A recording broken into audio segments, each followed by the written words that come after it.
In the face of a growing insistence that the African elephant is endangered and that it is facing extinction, this documentary is designed to give you an opportunity to evaluate the facts visually and to make up your own minds about the validity of these two statements. Our program comes in two parts, and our focus in both is to investigate the impacts on their respective habitats made by two different elephant populations. In part one, we will be looking at the condition of the elephant habitats in South Africa's Kruger National Park. And in part two, we will be looking at the habitats in Botswana. Our journey began when we crossed the Crocodile River Bridge to the south of Kruger National Park boundary early in October 2021. Crossing that river was much like crossing the Rubicon, because our minds were immediately thrust into top gear and we eagerly followed the road to the park's nearby Malelane entrance gate. Our final destination for that day was the SANParks Bergendahl rest camp, which was located 10 kilometers deeper inside the park. Outside the high national park boundary fence, the habitat comprised a healthy mix of light grassland, short woody scrub and the occasional small tree. None of this had been impacted by elephants or by any other feeding wild herbivore. Immediately we passed through the boundary game fence at the entrance gate, we found ourselves in a totally different world. Within a few seconds of travel into the national park, we saw that although the composition of the outside habitat was just the same, inside the park, the grass had been cropped right down to its roots, and the shrubbery had been eaten or trampled into the ground. We were taken aback by the fact that to the horizon in every direction, there were large numbers of still standing giant tree trunks pointing at the heavens. Most of them had been dead for decades. There were also countless numbers of long-dead tree stumps and old logs lying flat on the ground. Many of them had been partly burnt over the years by runaway veld fires. Huge patches of naked red earth with no vegetative protection from rain were evident everywhere, and my conservation conscience immediately told me that if the unprotected soil that I had immediately noticed was as widespread a phenomenon as my earliest observations seemed to suggest, serious soil erosion resultant from exposure of the naked soil to the sun, the wind and the rain must be a huge conservation problem for the national park authorities. Ground cover, grass, tree canopies, thorn scrub, any sort of living or dead plant material, sticks and even dried leaves lying on the ground are the things that protect the soil from erosion. Indeed, in heavy woody habitats, discarded winter leaves lying on the ground are one of the soil's greatest protectors. Imagine a single raindrop falling from 1,000 meters up in the sky. The raindrop has a weight, and as it falls, it attains terminal velocity. Those two factors together give the raindrop great kinetic energy, which is released when it hits the ground. The explosive force of the droplet's impact on bare ground loosens the surface soil particles, which are then washed away by the flowing rainwater. Okay, here we've got a good example of what is known as a plant pedestal. They're protecting the soil underneath, which you can see is mounted up on a pedestal. This is called a plant pedestal. You can imagine a raindrop falling from 1,000 feet up in the sky, coming down with tremendous speed and with a tremendous weight per raindrop. That gives it a kinetic energy. When that energy hits the ground, it hits over here, for example, where there's no plant, it explodes on the ground.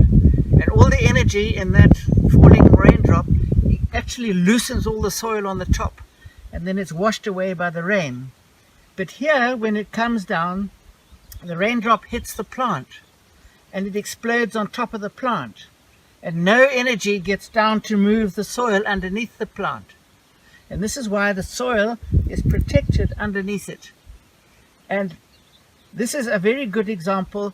When people say, what stops erosion, most people will say it's the roots of a plant. It's not the roots. It's the top of the plant which protects it from the raindrop, which tells you that the most important cause of soil erosion is actually the rain hitting bare ground. There were many undamaged green bushes of various kinds and sizes, growing healthily throughout the open habitat. From past experience, I knew these specimens had survived the pachyderm onslaught only because their leaves and stems were unpalatable to elephants. Within 200 meters of the Malelani Gate, we came across our first freshly ringbarked tree. Thereafter, for the rest of that afternoon, we were rarely out of sight of big trees that had been similarly ringbarked and killed by elephants. The dead trees all stood out like ancient sentinels, monuments to a not-so-long-ago era when Kruger National Park had been a strong and healthy environment that had sustained a kaleidoscope of intriguing plant and animal species. You will now no doubt be asking yourself, what is a ringbark tree? And why do elephants ringbark them? Those are two very good questions, the answers to which are the purpose of this whole elephant management inquiry.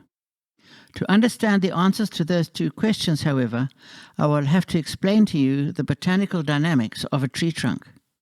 Essentially, and in layman's language, a tree trunk comprises a number of concentric wooden rings that occur around a central heartwood core. The heartwood is dead and normally dark brown or red in color, so it is easy to identify. It is the heartwood that gives the tree the rigidity and the strength it needs to stand erect. The hard heartwood center of a tree trunk, however, is surrounded by a wide belt of soft wood rings that are normally pale yellow in color. This softer material is called sapwood. Living sapwood is filled with vertical capillary tubes that transport water and soil minerals from the roots of the tree to the green leaves that are located in the tree's top canopy. This is where photosynthesis takes place. In the presence of green chlorophyll and sunlight, water, carbon dioxide, and the soil nutrients combine to form starches and sugars, mainly sucrose. These manufactured nutrients are then transported downwards into the main body of the tree in other vertical capillaries that are located in what is called the phloem. Phloem is a sheath of living tissue that is attached to the inside of the cork bark. The function of the cork bark is to protect the phloem from excessive heat and excessive cold, from wildfires and from wood-boring insects. Finally, there is another thin but very tough sleeve of plant tissue that adheres to the outer surface of the sapwood.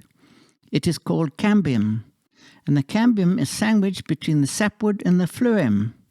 Its function is to generate new sapwood tissue and new phloem tissue on the respective either sides, thus expanding the girth of the tree trunk in two directions every year. Cambium, therefore, creates the annual tree growth rings that are such well-known and common features in all tree trunk profiles. When an elephant ringbarks a tree, it is the cambium that it is looking for. Tree cambium is highly nutritious, providing 200 to 300 calories per kilogram of raw tissue. It contains digestible starches, sugars, vitamins, and minerals, along with an impressive amount of fiber. Cambium is stripped from tree trunks is well known in Nordic countries as an emergency human food source during periods of famine or extreme cold. To get at the cambium inside the tree trunk, however, an elephant has perforce to first strip off the outer cork bark, and that act rips out the phloem layer too, because the phloem is attached on the inside to the outer bark. The phloem capillaries are destroyed in this process. That damage, when it occurs right around the full circumference of a tree trunk, destroys the entire biological function of the tree, and that causes the tree to die. So the elephants will strip that off, and then they're left with this. This is what they eat. Soft.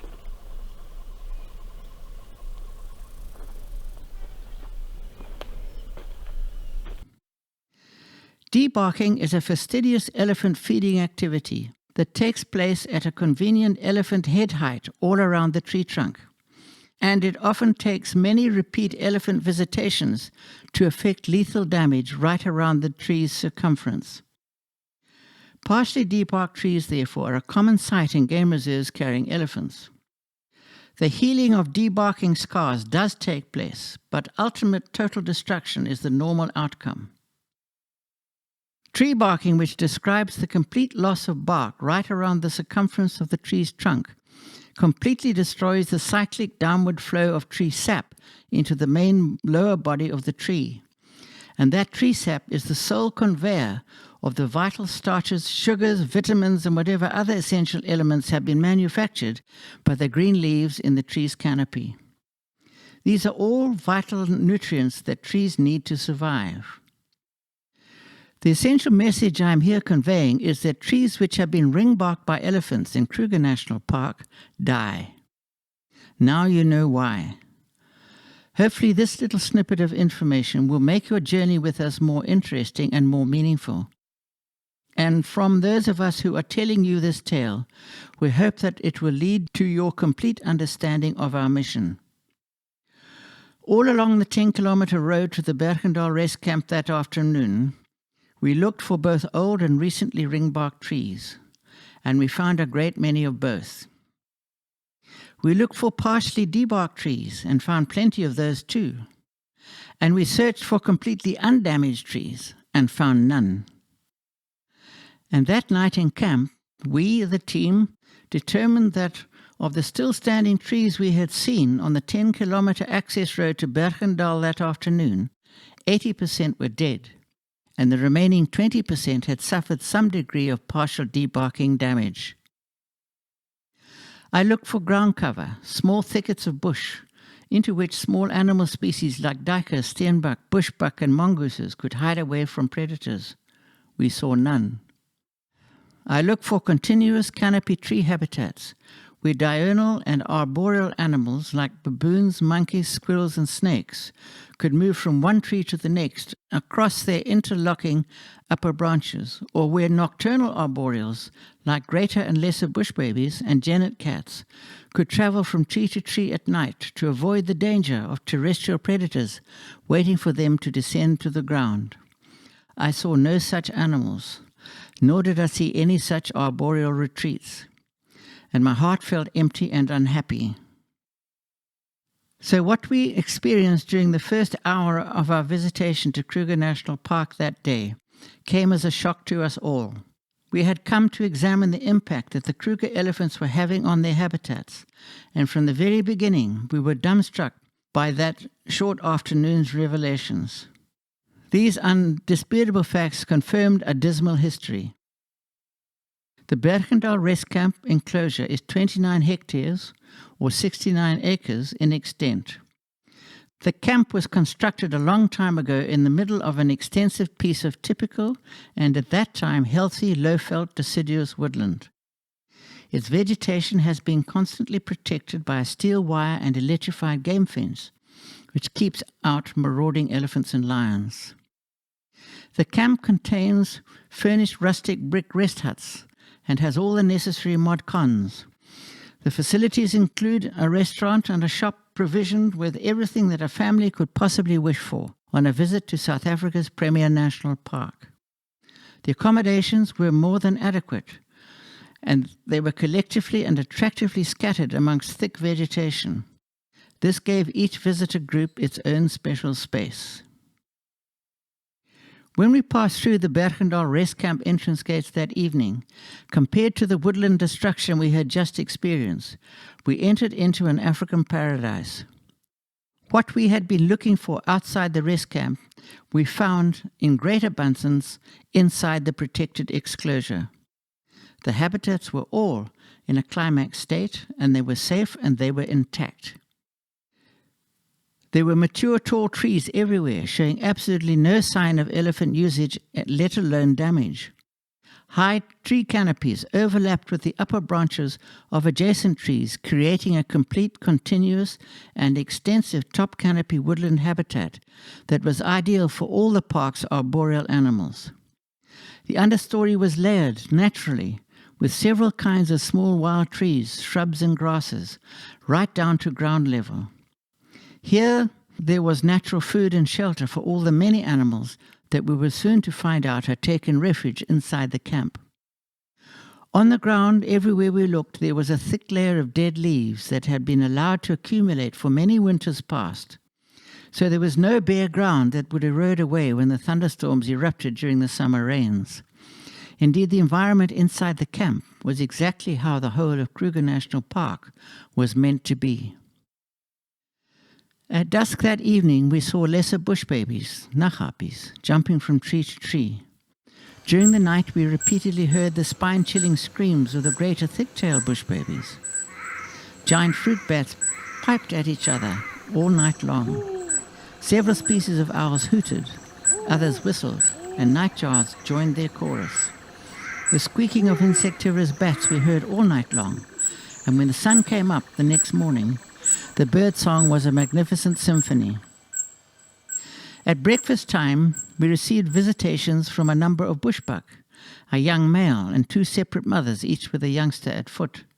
They were clearly quite at home, living permanently inside the camp's many natural thickets, where they could hide away at will when the perpetual presence of humans became irksome.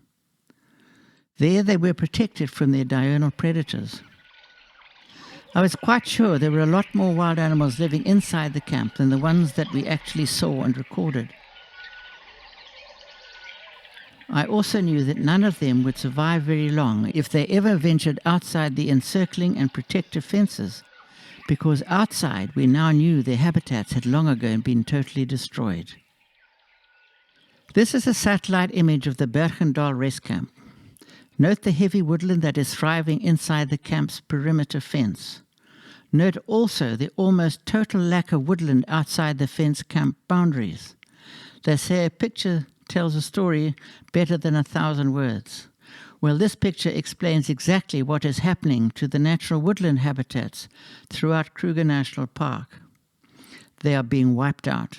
The Kruger administration recently and unexpectedly acknowledged that the park is carrying some 34,500 elephants. I personally, however, believe you might be able to add another 10,000 to that number. How did the administrators suddenly know they had that number? As I understand the situation, there has not been a proper elephant count carried out in Kruger National Park since 1994. This apparent confirmation of the park's elephant population size, however, has done nothing to quieten my very deep concerns. You see, I know that the park's overall and sustainable elephant carrying capacity is now less than 3,500. So we now have to acknowledge that Kruger's current elephant population is 10 times bigger than the game reserve's habitats can sustainably carry. Another way of assessing this state of affairs is to say that currently Kruger National Park has a surplus of some 30,000 plus elephants. With these sorts of elephant numbers roaming around the sanctuary, it is little wonder that we were having the good fortune or misfortune to be able to immediately start cataloguing the final stages of woodland habitat destruction in Kruger National Park. Given these irrefutable facts, it is noteworthy to record that during the first hour of the first day of our filming survey, we had garnered enough undeniable proof to certify the terribly negative impact that Kruger's grossly excessive elephant population was having on the national park habitats.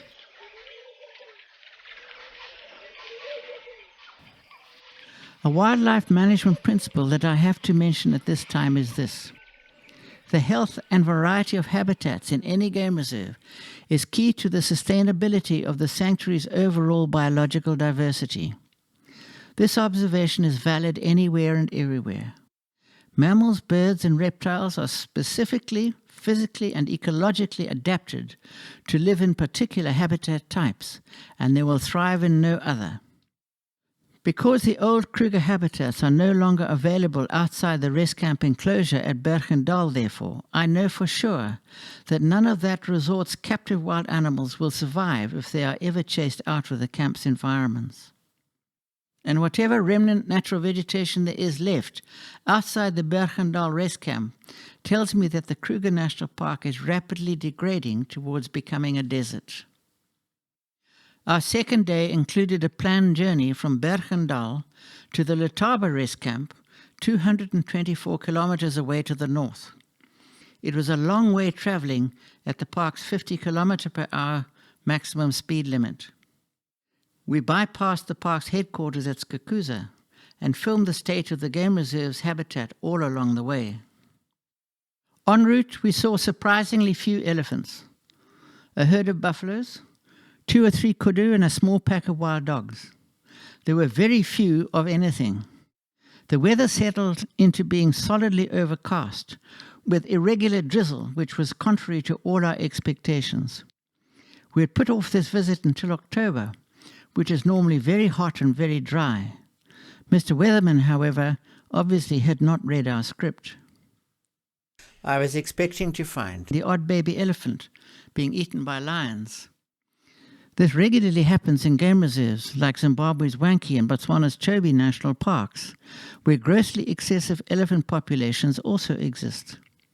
When food is deficient, abandoned elephant calves, in states of extreme nutritional malaise, often drift away from the breeding herds when their starving mothers stop producing milk, and they make easy prey for lions and hyenas.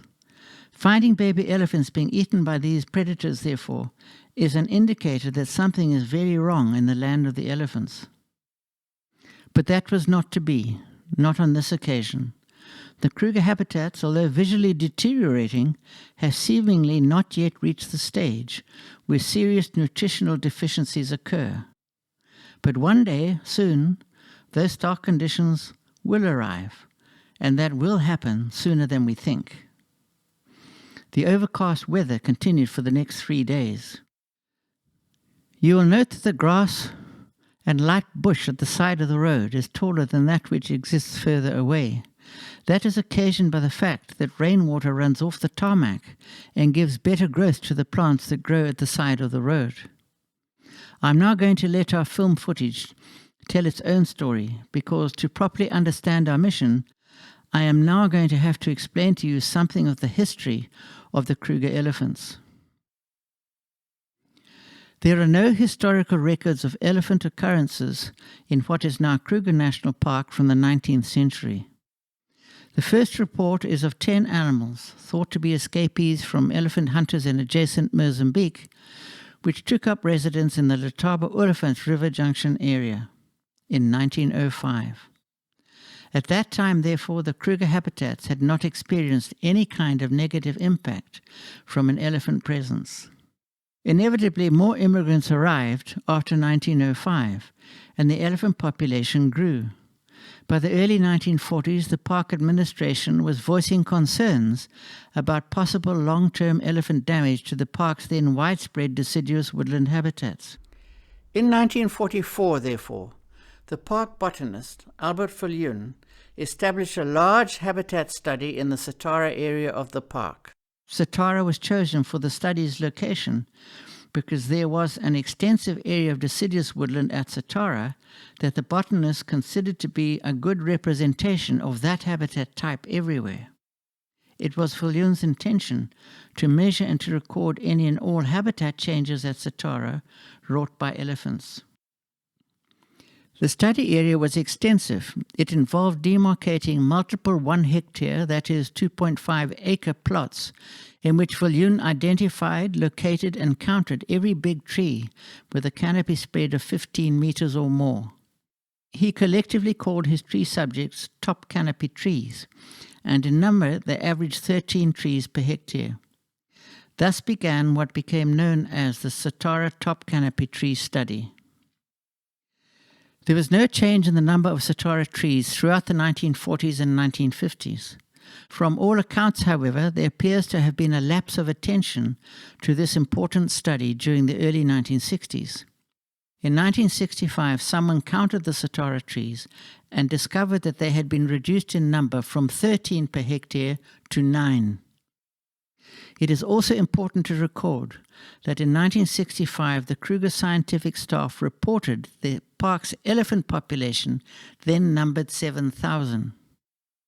Nobody, however, was prepared to even hazard a guess at what the park's elephant carrying capacity might be. nevertheless, due to the fact that the Satara trees had been severely attacked that year, told everybody that 7,000 elephants was far too many for Kruger National Park to carry. This resulted in the initiation of an elephant culling program that began in 1967. That year, just before the first cull took place, it was discovered that the Satara trees had been reduced still further to 6 trees per hectare, and the cause was put down to too many elephants. Dr. Rocco Knoebel, the National Parks Board Director, arbitrarily set the annual culling target at 7,000. He did that because it was the only statistic that he had to play with, and his purpose was to keep the elephant numbers static until his scientists could provide him with what he described as being an all-important elephant carrying capacity figure. He could not set a proper culling target, he said, until he knew what the Kruger elephant carrying capacity was. And in that regard, he was absolutely right. Such is the importance of knowing the elephant habitat carrying capacity figure in elephant management. In the event, however, nobody ever pronounced Kruger's elephant carrying capacity. Dr. Knoebel retired, and his Kakuza scientific community carried on regardless. Why, I have no idea. Surely they must have known that 7,000 elephants were far too many, but nobody thought to reduce the annual culling target. For whatever reason, therefore, every year for the next 27 years, the Kruger elephant population was reduced to 7,000. In 1974, the Satara trees were again counted. They then stood at 3 trees per hectare. In 1981, they were again counted, and their number had been reduced to 1.5 trees per hectare. In 1994, there were no trees left standing in the Satara top canopy tree study area. The Kakuza scientists then announced that the cumulative effect of carrying too many elephants in the park since 1960 was that the numbers of top canopy trees in Kruger National Park as a whole had been reduced by more than 95%. This means in effect that for every mature tree that is still standing in Kruger National Park today, there were 19 other mature trees standing alongside it in 1960. The elephant culling program was stopped in 1994. The reason given for the termination was explained thus. Elephant culling was started in 1967 with the express purpose of stopping the unsustainable destruction of Kruger's top canopy trees, but by what was seen then to be an expanding elephant population. Culling did stop the population expansion. That cannot be denied. Indeed, for the 27 years duration of the culling program, the elephant population was religiously stabilized at 7,000. This fact, however, did not stop the elephants from killing the national park's top canopy trees. Ipso facto, one scientist concluded, culling does not stop elephants killing trees. Several other scientists proclaimed that the concept of using elephant culling as an elephant management tool is invalid. Elephant culling, they said, simply does not work. Dr. Knoebel's observations in 1965, however, were correct. He knew that he could not determine nor approve a culling target without knowing the park's sustainable elephant carrying capacity. Why? Because he knew that that figure, the elephant carrying capacity figure, was the right culling objective. Knoebel's important instruction, however, was avoided by the doctor's scientific staff. We cannot, however, blame the scientists for that omission, because determining an elephant habitat carrying capacity from scratch is well nigh impossible. Nevertheless, that reality caused the biggest debacle that Kruger National Park is ever likely to incur. When I sat down and thought this problem through, I discovered that, due to the particular and unusual circumstances of the culling era, I was actually able to determine the Kruger elephant carrying capacity figure quite easily. The definition of elephant carrying capacity is the maximum number of elephants that a habitat can carry without them causing irreparable damage to the habitat. The carrying capacity figure, therefore, represents the population's absolute maximum ceiling. In other words, no population of any animal species should ever be allowed to exceed the carrying capacity of its habitat. The first thing we have to understand about Kruger's elephant culling program, therefore, is that the arbitrary figure of 7,000, which had been unscientifically pegged by Dr. Knoebel, was clearly far too high. We know it was too high because serious habitat destruction continued throughout the culling era. If 7,000 had been the right culling target, the unsustainable tree damage at Satara would have stopped, and the various natural uses to which Kruger's trees were being put by the park's elephants at that time would have become sustainable. So if 7,000 was too many, what should that number have been?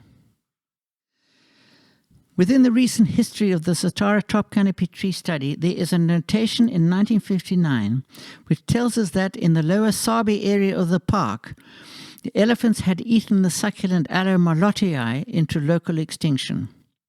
So elephant habitat damage had been at the forefront of the Kruger scientists' minds in 1959. Throughout the 1950s, however, no mention is made of any damage being caused to the Satara trees. I concluded, therefore, that whatever the elephant population size was in the mid-1950s, that number must have been within the elephant carrying capacity.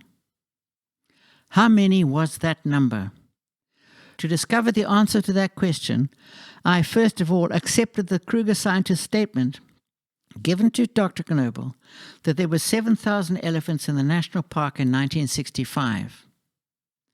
I then accepted another of the scientist's statements, that throughout the culling era, the Kruger elephant population was breeding annually at a regular rate of 7.5%. 7.5% is as near as damn it to 7.2%, and an increment of 7.2% is the exact breeding rate that doubles an elephant population size every 10 years. So we can say that throughout the culling era, Kruger's elephants were breeding at a rate that would easily double their number every 10 years. Now note this. If a particular population is doubling its numbers every 10 years going forward in time, to find out what the population size was 10 years previously, all you have to do is to halve the given population number going 10 years backwards in time. And in 1965, the elephant population was said to be 7,000. Half of 7,000 is 3,500. 3,500 was therefore the calculated size of the Kruger elephant population in 1955. And that number I determined, because no habitat damage was then taking place, was well within the carrying capacity parameters of the Kruger habitats. It is my contention, 1, that 3,500 elephants, plus or minus 500, is the nearest that anybody is ever going to get to determining the elephant carrying capacity for Kruger National Park around about 1955. This was at a time when the main components of the habitats, the top canopy trees, were still intact. 2, that had the Kruger elephant culling target been reduced from 7,000 to 3,500 in 1967, at the start of the culling program, the unsustainable damage to the Satara trees would have been immediately halted. 3, that culling is not only a necessary elephant management tool, it is an essential elephant management tool. So I disagree completely with anyone and everyone who has declared that the Kruger elephant culling program was a mistake. The only thing that the opponents of that culling exercise have confirmed is that their mathematics was faulty. This brings us back to the management conundrum that flows out of this state of affairs. What is Kruger National Park going to do with its surplus 31,000 elephants? This is a very sad question, and this very sad question, among other things, brings us back to this. This is what the Satara top canopy tree study looks like today. Every single tree that was growing on the multiple tree sample plots here in 1944 has disappeared. And there is nothing going on to suggest that the habitat is starting to recover. Furthermore, if there was ever an expanse of naked soil in Kruger National Park that is ripe for massive sheet erosion, this is it. Up until 1960, this open expanse of nothing carried what a top botanical scientist in his day, Albert Viljoen, described as being a good representation of Kruger National Park's once pristine, once ubiquitous, and once vast expanse of deciduous woodland habitat. Furthermore, it was thought to be one of the most important, diverse, and extensive habitats in the whole of Kruger National Park. How things have changed. Let this be a lesson to everybody. This is what happens to a national park when elephants are unmanaged and left to their own devices, which is exactly what has happened in Kruger National Park since 1994. And in the process, the national park's critically important biological diversity has been squandered. We hope that you are not watching this documentary because you think it is a Walt Disney special, because that it is not. We put this video together because we believe those who will watch it are intelligent people who care. They are people who are concerned about the confused and negative reputation that Kruger has generated in recent years. And they want answers to such questions as, is the elephant really endangered? And is it really facing extinction? And if so, why? Above all else, we believe that you not only want to be told the truth, the facts about Kruger's elephants and their management, you also want to understand all the factors involved. And that is exactly what we have set out to do. We simply want to tell you what is with regards to the management of elephants in Kruger National Park today. So we will be giving you handfuls of jigsaw puzzle pieces to play with so that you can construct the right kind of management picture yourself. The reason why we journeyed to Letaba was because I knew there was an elephant museum in the Letaba rest camp, and I wanted to show you the story of the elephant's molar teeth. Elephants have but one kind of tooth, and that is the molar, which is a very serious and heavy chewing tooth. Elephants can live to the ripe old age of 60, and during that time they grow, wear out, and discard 6 sets of very large molar teeth. These teeth grow out into each jaw within what I call dental slots in the jaw bones. Matching pairs of teeth appear on both the upper jaws and the lower jaws at the same time, and they are pushed forwards into their respectively correct positions in the elephant's mouth by the emerging or next set of molars, which grow out into the dental slot from the rear. It is easy to say, but probably not quite true, that each molar tooth lasts about 10 years, during which time it is continually pushed forwards from behind by the next developing molar. The older each molar gets, the further forward it is pushed, and the quicker does it wear out. They also get brittle, and they crumble, and loose pieces periodically fall out of the elephant's mouth. Only 2 sets of molar are ever working at the same time, but their replacement, the one set after the other, happens all the time. Finally, when they are in their late 50s, the elephants get down to the 6th and last set of molars, which eventually wear out and crumble. Unable to then properly masticate their food, the elephant perforce then dies of starvation. Elephants are preferential grazers. That means they prefer to eat grass, especially when it is green and succulent. So during the rains, the elephant's diet is composed mainly of grass. They will also, however, continue to eat grass when it is brown and dry, if it is still palatable. When there is no more grass available, however, they turn readily to eating the green leaves of woody plants, and the bulk of their food during the 6-month-long dry season comprises bark cambium. Elephant society is not one big happy family. It is in fact a very aggressive community. Not long after puberty, young bulls are forcibly evicted from their maternal herds by the mature cows, whereafter they join the local all-bull herds. What most people don't understand is the fact that throughout their adult lives, elephant bulls live quite separate lives from the cows. Individual mature bulls visit the cow herds 2 or 3 times a year for the purpose of breeding, but only bulls in must are allowed to breed, and they only mate with cows that are in oestrus. Must and oestrus are the male and female equivalents of hormonal readiness for copulation. Must induces high aggression within the bull herds, and two mature bulls that are both in a state of must often fight to the death for the right to mate with a cow. This aggression is somewhat ameliorated, however, by a rank structure that is slowly developed amongst the bulls as they are growing up. Only fully adult bulls in their prime attain an elevated rank, and only fully mature bulls with high rank ever come into a full state of must. This state of affairs is most easily understood if you divide an elephant bull's 60-year lifespan into 4 life quarters. One life quarter is then equivalent to 15 years. The first life quarter, 1 to 15 years, is taken up with the animal being born, growing up, and being evicted from its matriarchal society. Even during their very early pubertal period, however, young bulls start to play fight with each other at the waterholes. The second life quarter, 16 to 30 years, is taken up with the young bulls assimilating into the elephant bull society.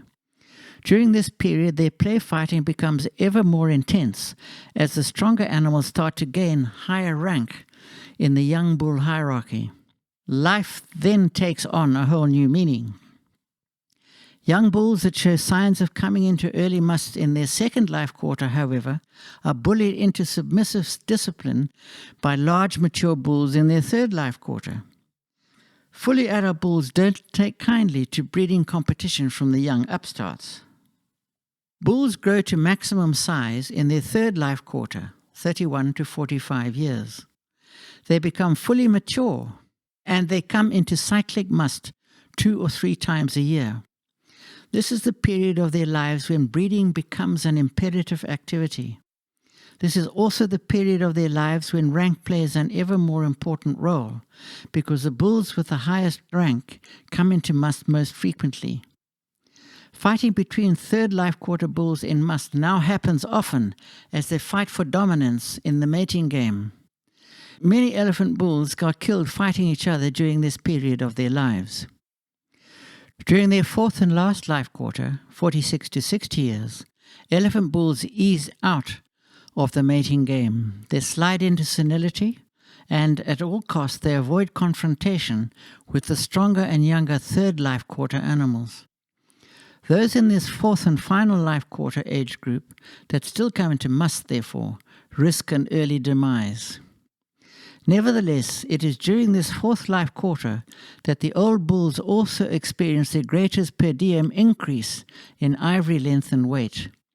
In fact, elephant bulls don't stop growing their tusks until the day they die. This is the same period in their lives, however, when their last molar wears out, so they also have problems masticating their food, and they begin the slow process of dying of starvation.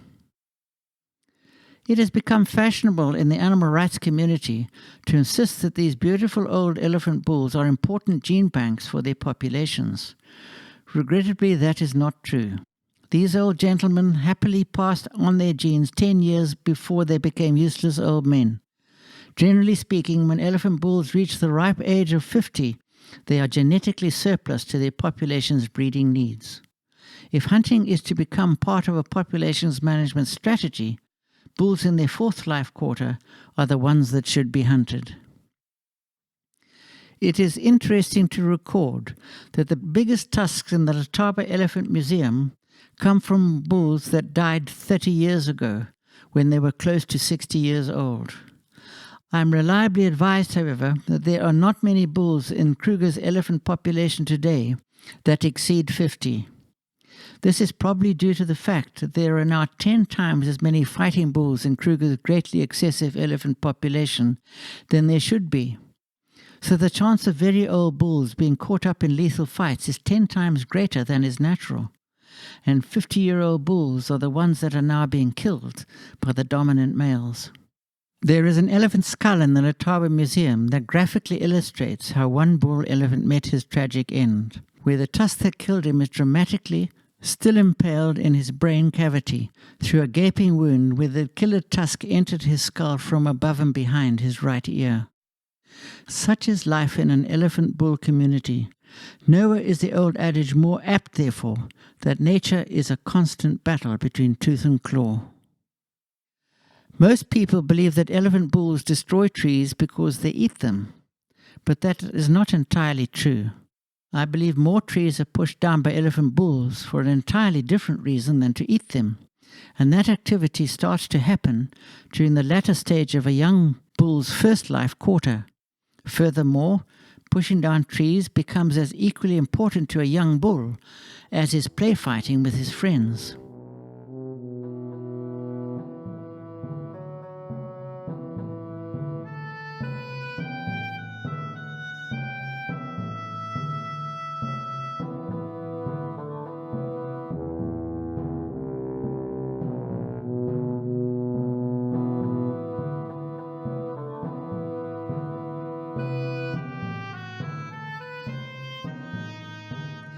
Play fighting is all about one-upmanship.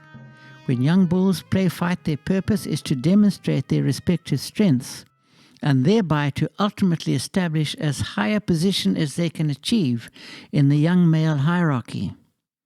Even play fighting is all about gaining an important high rank, even though the importance of that high rank only becomes manifest during the elephant's third life quarter.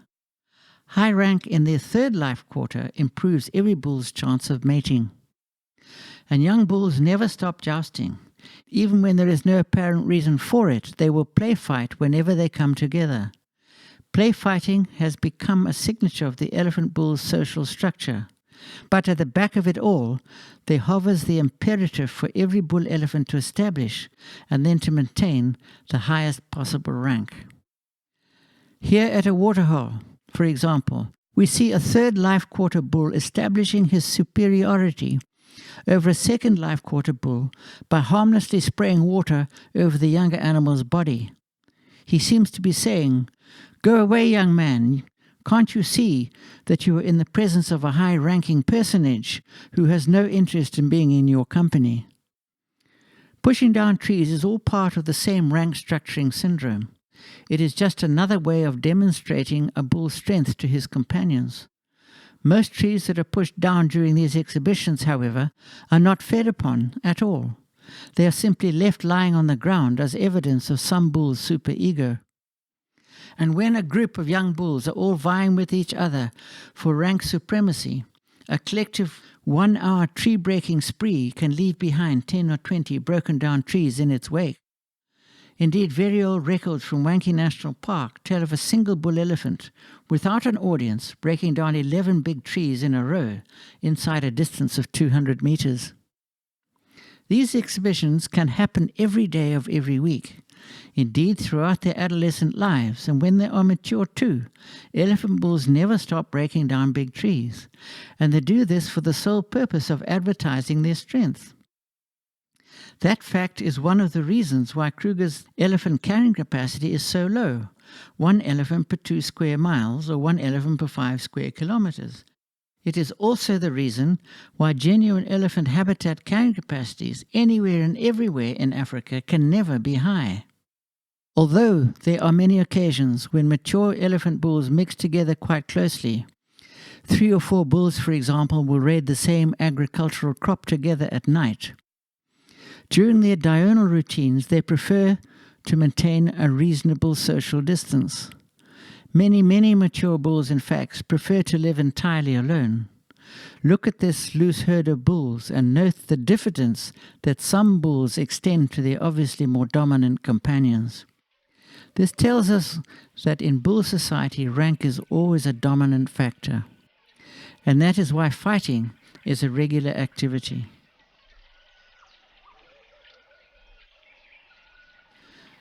The conditions inside the fenced enclosure at Letaba were almost carbon copies of those pertaining at Bergendahl. They had their own appeal, however, but the plant and animal species of importance were different. The fact that they were protected habitats inside the rest camp exclosure, however, was just the same.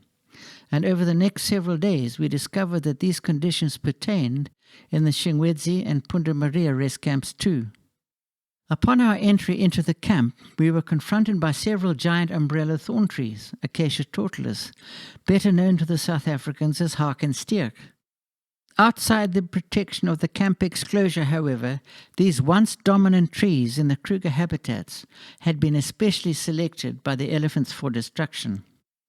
Inside the camp, there were also groves of mature giant malala palm trees that were no longer found in the habitats outside. Sure, there were large areas of regenerating palm fronds scattered about the wilds outside, pushing up from the rootstock in the ground.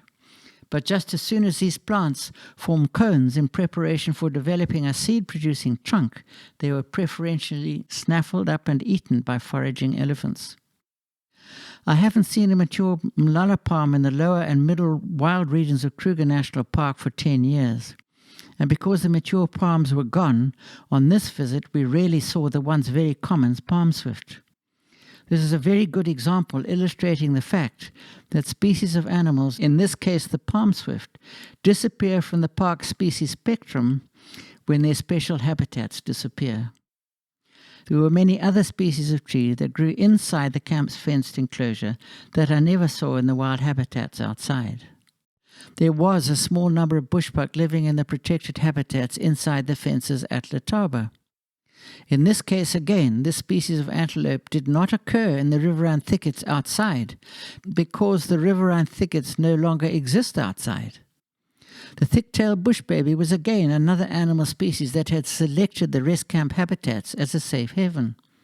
Squirrels and vervet monkeys were abundant, and a large monitor lizard wandered around the visitors, showing no fear at all. And the variety of birds and bird songs was a treat. But again, the habitats that had been preserved inside the rest camp exclosure were serving an artificial purpose that had never been intended. We had the privilege of the company of my good friend Richard Sowry for the next 2 days. Richard holds the position of Section Game Ranger for Pafuri in Kruger, and he had taken a short leave of absence from his work to explain to us some of his own concerns. He was a veteran with 20 years of service in Kruger, so his contribution to the purpose of our mission was much appreciated. Richard remembers the large groves of giant umbrella thorn trees that had existed in the Letaba area 20 years ago, and he took us to their sad remains. Many of those very special woodlands had disappeared altogether, and in every case where we found individual survivors, they had all suffered serious debarking damage. There is no doubt, therefore, that the elephants had specifically selected the Acacia Tortoise for demolition. It was a tree species that was clearly one of the ice creams and lollipops on the elephant's menu. I know that the Acacia Tortoise is but one of many other tree species that can also be listed as an ice cream or lollipop. There are, in fact, many favored tree species that the elephants eliminate first when they select their food preferences. All the acacia species are on that list. So is the umlala palm, so is the Kiat Pterocarpus angolensis, and the leadwood Combretum imberbe. So it would seem is the Aramolotii, and there are many others. The trend is that the elephants first strip their habitats of all their favored plant food species, and they do that until there is nothing left for them to eat. In the process, they are turning the one-time rich and diverse habitat of Kruger National Park into a green desert. A desert in which the national park's once rich biological diversity is a nothingness comprising a small number of inedible plants and ever fewer animal species. The surviving umbrella thorns were clearly still producing seeds because we discovered several young seedlings growing healthily in many overgrazed open glades. This did not surprise me, because the contortulus seed pods were a favorite item in the diets of all the park's herbivorous animals. They eat the entire seed pods when they are available, voraciously, and they drop the tiny individual seeds in their dung, often far from the trees that produce them. So animals like the impala do the umbrella thorn tree of Kruger National Park a very great service when they eat the seed pods and distribute the seeds. But unfortunately, they turn that service upside down when they then eat up the very seedlings that they have produced. The net result is that although there are still a few wild umbrella thorns still producing seeds, and although there were very large numbers of seedlings growing out, there were no intermediate-sized trees anywhere. The ubiquitous impala were eating the seedlings into the ground wherever they found them. This told us one thing for sure. The umbrella thorn tree, once a very important elephant food species in the Kruger habitat, was on the slippery slope to local extinction. Richard then took us on a journey off the beaten track. We drove for 1 or 2 kilometers along the high right bank of the Letaba River, through what was left of a once healthy and deciduous mixed woodland. There were virtually no natural understory plants left, and as I had come to accept as being the norm in Kruger, the very dry, very sparse grass sward was rarely more than 1 centimetre high above the ground. The park's grazing animals had very clearly been grazing this habitat flat since the end of the last dry season, 6 long months before. And except for the invasive and sparsely distributed Capparis creeper, there was no palatable green browse available anywhere. Elephants don't eat Capparis, but kudu, nyala, and the ubiquitous impala do.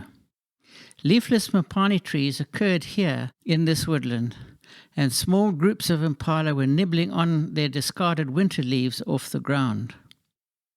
There were many that I called scrambled young mapani trees, young trees that the elephants had broken off at 2 meters above the ground, and which had coppiced with small new branches from the broken-off stump, and the elephants had taken to eating the new branches, causing yet more branches to grow.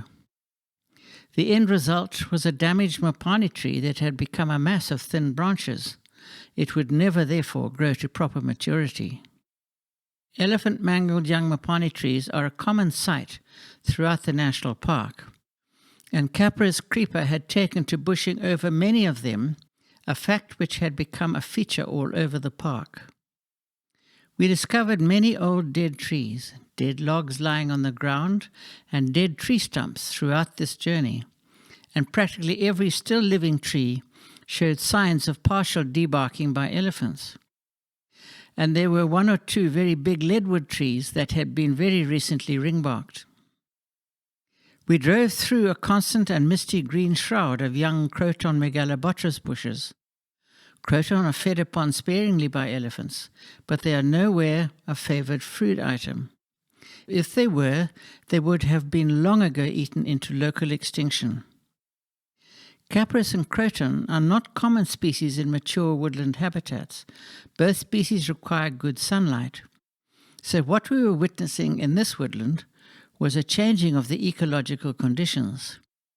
As the big trees were being eliminated by the elephants, so more sunlight penetrated to the ground, and those conditions were favourable to the invading Capparis and Croton. What we were seeing was a conversion in action of one habitat type to another. We reached our destination, which was a small group of evergreen riverine forest trees which overlooked the bare banks of the Letaba River. All around the habitat was devoid of understory plants, but the spreading branches of a giant Natal mahogany tree, Trichilia emetica, made us all appreciate why this was Richard's favourite campsite. In very hot weather, his camp would be in constant shade. Elephants do not eat Natal mahogany trees, so Richard's favourite tree had not been ringbarked by elephants, but he was in for something of a shock. As everybody was preparing lunch, I wandered around the campsite and immediately discovered that the big mahogany and many other trees in the group was being progressively ringbarked at ground level by porcupines. I was not surprised. I'd seen this happening many times in the riverine forests of the Gonorrhoea National Park in Zimbabwe in the early 1970s. I particularly remember one exceptionally large wild mango tree, Cordyla africana, that had had an enormous-sized trunk, like a mini baobab. It had also had a canopy spread of 55 meters. The porcupines came every night for 3 years to feed on that tree, and in the end they had killed it. Now, why would porcupines do that? They did that because the elephants had eaten up all their natural diet plants, and to stay alive, they had no option but to eat the bark of the big trees that were available to them. Now it was happening in Kruger. Clearly, total habitat destruction is developing in Kruger National Park in exactly the same way I had witnessed it happen in Wankie and in the Gonorrhoea National Parks in Zimbabwe. In the case of elephants, killing off mature umbrella thorn trees, followed by impala, kudu, nyala and giraffe eating off the seedlings, and of porcupines ring barking at ground level certain very big trees in an already heavily elephant-damaged habitat, both are examples of what are called flip agent activities. In layman's terms, that simply means that once the elephant have carried out habitat destruction to a certain threshold, they can be removed entirely from the habitat destruction equation because they will have prepared the groundwork for some other natural phenomenon to take the final destruction to its ultimate conclusion. Wildfire is another important flip agent in nature. What this means in reality is that the damage caused by elephants to the umbrella thorn trees in Kruger National Park was way beyond the stage where nature can repair the damage by itself. Even just the feeding activities of the impala will be enough to see the last umbrella thorn tree pass into extinction. On our way back to Letaba that afternoon, we stopped on the bridge and had a good look at the river valley below us. The lack of riverine forest vegetation was glaringly obvious, and we discussed why that should be. Many intelligent people had pointed to the possibility that record river floods since 1960 had swept away the vegetation. Maybe it had, and at that moment I became very conscious of the fact that a great deal of the park's vegetative cover had been physically removed by too many elephants since 1960. So maybe that was the reason why. I could not, however, add to that speculation. The following day, Richard escorted us to what he called the Game Reserve's roan antelope exclosure.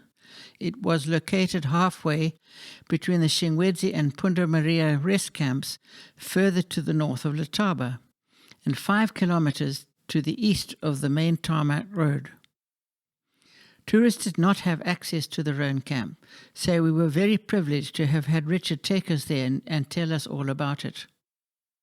The roan camp, or exclosure, constructed in 1967, comprises some 302 hectares, or 755 acres, of what used to be typical Kruger North Plains habitat. It is surrounded by a 7-foot-high steel-wired and electrified perimeter fence that is 6.96 kilometers long. The exclosure's original purpose was to provide a protection to the Game Reserve's captive roan antelope breeding stock from lions, and more specifically to protect the roan's remaining natural habitat, which in 1967 was already beginning to degrade. The well fire-guarded fence is also and specifically designed to exclude elephants and wildfires from damaging the habitat inside the exclosure. Controlled burns, however, are periodically applied to reduce excessive moribund and flammable material that builds up inside the fence. Our purpose in visiting the exclosure was not to game gawk at the captive roan antelope. It was to film the differences that existed between the protected habitats inside the fence and the unprotected habitats outside. The principal difference between the two, of course, is that the habitats inside the fence have been protected from elephant depredations and fire for the last 54 years. The woodland habitat inside the fence has grown very well, but it is not yet altogether fully mature. So it will probably take another 100 years before we can say that the habitats inside the fence is indicative of what Kruger National Park used to look like before elephants arrived on the scene. The differences that exist between the two sides of the fence, however, are already stark, and they tell their own story. Coming out from the roan exclosure that day, we saw the backs of a small herd of bull elephants that was feeding in an extensive area of well-leafed mapani scrub. And it reminded me that what I was looking at was something which many people did not understand. I had heard people describe Mopani scrubland as being an ordinary Mopani woodland that the elephants had reduced to ground level by overutilization, and that the elephants had continued to eat off the regenerating shrubbery, not giving any tree a chance to grow to maturity again. Feasible though that kind of explanation may sound, it is not true. Mopani bushes are ordinary Mopani trees, yes, but they are growing in very shallow soil, which is why they are always stunted. Not far below the surface of their soil bedding there exists a thick layer of calcrete, a sedimentary calcium carbonate rock, which penetrates deep into the ground and through which the Mopani roots cannot penetrate. Each scrub Mopani's root system, therefore, is spread around its central stem like a spider's web, just below the surface of the soil. They have no taproot. Mopani scrub contains a huge amount of protein and other nutrients in which elephants thrive. Mopani scrub areas therefore represent a cornucopia of very palatable food on which many elephants live, and they are very resilient plants. Vast Mopani scrub areas are often burnt off by wildfires, or they are eaten flat during one dry season, only to recover during the next rainy season. So Mopani scrub represents a massive and quickly renewable energy source which the elephants can use in terms of crisis without causing any serious adverse impact on the overall habitat's total food resources. Regretfully, this does not stop elephants from also destroying mature trees. We moved north to Shingwedzi Rest Camp for 2 nights, and then another 2 nights at Punda Maria Rest Camp, which is even further north. In both areas we filmed masses of elephants, and a great many trees that had been either fully or partially ring-barked. Many more had been pushed over and left to die. Everything that we saw up there in the north we had seen before in the south, and it was all dragging the national park in the same downward spiral. We saw a lot of giraffe along the tourist roads and a number along the banks of the smaller rivers in the north, where many trees were trying to re-establish themselves. It would be remiss of me, therefore, not to make mention of the fact that giraffe are also flip agents in this complicated elephant story. They are often responsible for hedging growing trees, like wild gardenias and the umbrella thorns, and stopping them from becoming seed producers in the normal cycle of natural events.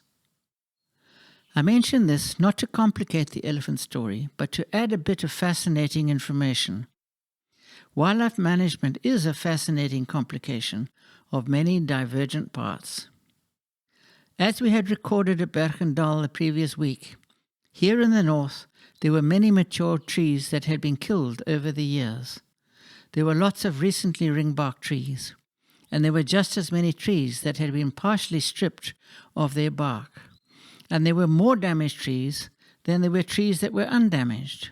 So a serious negative impact on the park's mature trees caused by too many elephants was a general syndrome that was evident from the one end of the national park to the other. The Punda Maria Hills are a delightful place to spend a few relaxing days in Kruger National Park. We spent the first afternoon in the hills and valleys to the south of the rest camp. We parked our vehicle close to an ancient freshwater spring where many wild animals paid us a visit. The next day we spent in the hills north of the rest camp where we filmed elephants and their habitat. It was here that we filmed 2 young second life quarter bulls sparring.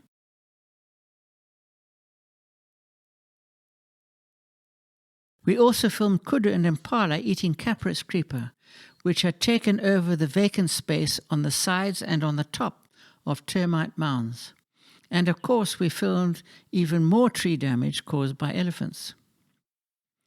We had 1 day left in our planned trip to Kruger, and that day, tomorrow, we had reserved for what I considered to be the most important habitat inspection of them all, the famous Pavudi riverine forest on the Limpopo River. The forest covered the entire northern boundary of the park, all along the southern bank of the Limpopo River.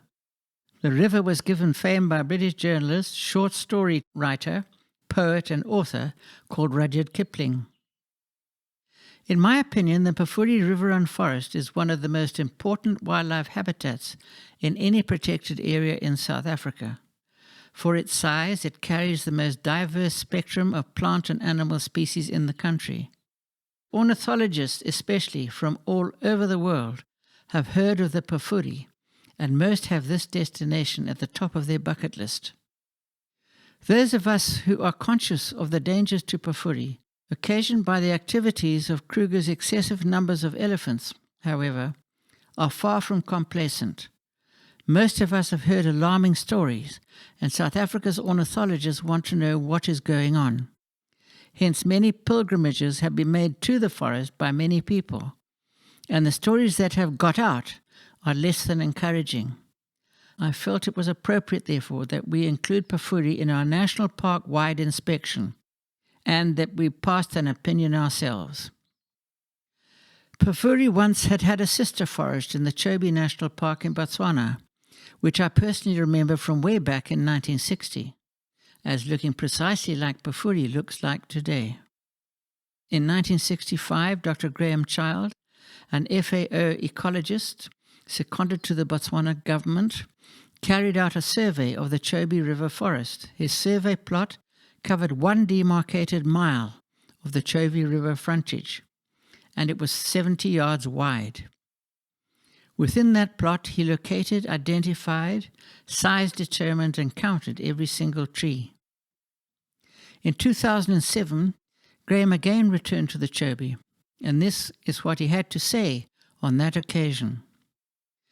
The once magnificent riparian strip, the Chobe forest, with its attendant species of birds and small mammals, has all but disappeared.